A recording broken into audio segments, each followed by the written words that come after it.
Этне Татар дәүләт театрында яңа премьера «Урмандағы тамаша» исемле спектакль дөнья күрде. Тулырак алдағы сюжетта.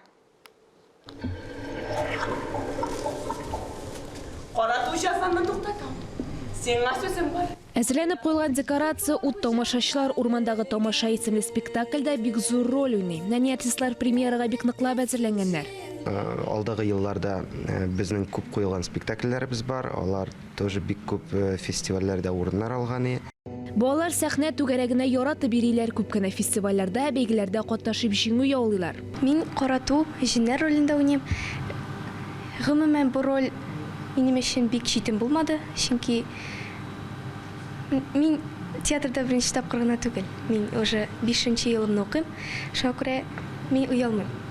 Бу шакыта татар шиыралаш иҗат итәләр һәм YouTube каналына урнаштырып баралар. Балаларның киләчәктә театраль училищесына укырга кереп, тормышларын сәхнә белән бәйлиселәре килә. Ә берничәсе инде театраль училищесын тәмамлап килә.